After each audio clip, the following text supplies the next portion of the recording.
Saludos desde la diócesis de Knoxville y bienvenidos a nuestro espacio del Evangelio al Corazón con el Padre John Mario García, donde podremos escuchar y reflexionar el Evangelio del domingo. Dispongamos nuestro corazón para escuchar el mensaje de Dios en su palabra. Pongámonos en las manos del Señor, en el nombre del Padre, del Hijo y del Espíritu Santo. Amén. Señor Jesús, te damos gracias porque nos reúnes una vez más para escuchar tu santo evangelio. Señor, tú nos pones frente a tu palabra. Ayúdanos a acercarnos a ella con reverencia, con atención, con humildad. Envíanos tu Santo Espíritu para que podamos recibirla con verdad, con sencillez, y así ella transforme nuestras vidas. Que tu palabra amorosa penetre en nosotros como espada, para que nuestro corazón, abierto, como el de la Santísima Virgen María, Madre tuya y Madre nuestra, escuche y guarde este precioso tesoro.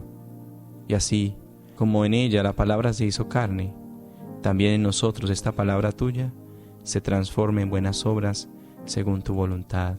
Amén. Lectura del Santo Evangelio según San Lucas, capítulo 3, versículo 10 al 18. En aquel tiempo la gente preguntaba a Juan: ¿entonces qué debemos hacer? Él contestaba: el que tenga 2 túnicas, que comparta con el que no tiene, y el que tenga comida, haga lo mismo.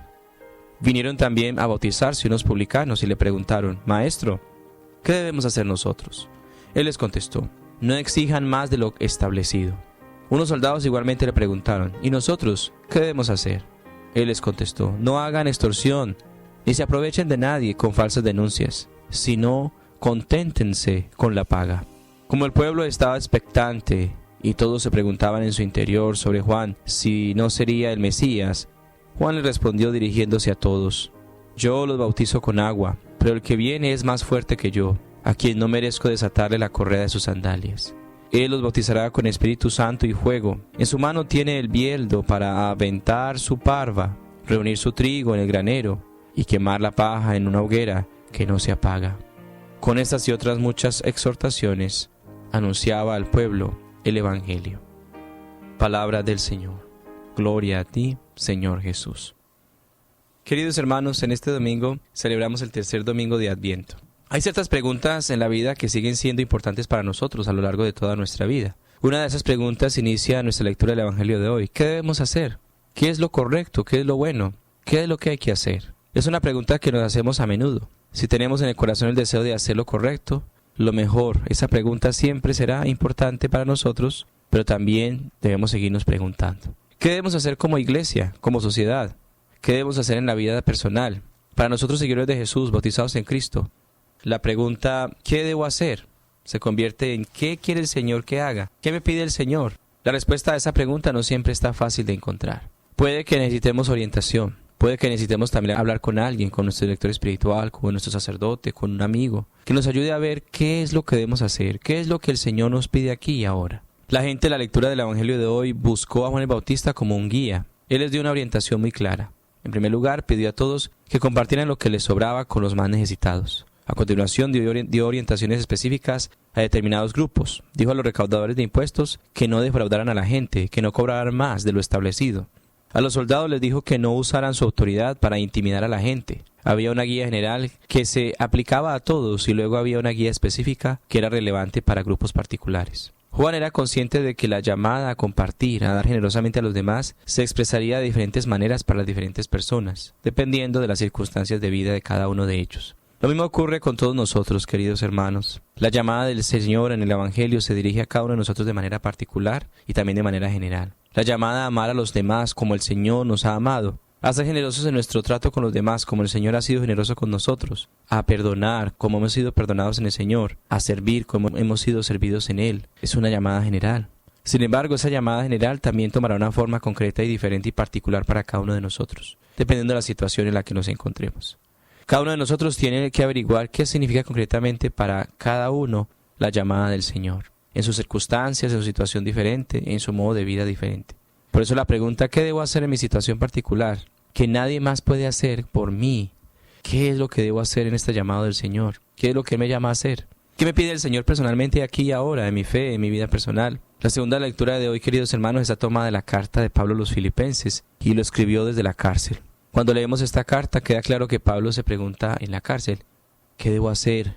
¿Qué me llama el Señor a hacer en esas circunstancias concretas? Se podría decir que sus opciones eran muy limitadas mientras estaba en prisión. La experiencia de la cárcel no ofrece muchas opciones a la vida, a la gente. Sin embargo, Pablo era consciente de que tenía opciones. Podía haberse encerrado en sí mismo y ensimismarse en la depresión por completo. Podría haberse resentido por la injusticia que se estaba cometiendo contra él. Pero él no hizo nada de eso. En lugar de eso, se acercó con amor a una de sus iglesias, la iglesia recientemente que él había fundado, la iglesia de la ciudad de Filipos. Le escribió una carta y encontró a alguien que se la llevara.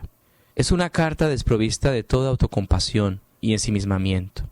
Por el contrario, esta carta está llena de atención pastoral a los miembros de la iglesia que atraviesan su propio valle de lágrimas y de tinieblas, y forma de hostilidad por parte de la sociedad que los circundaba.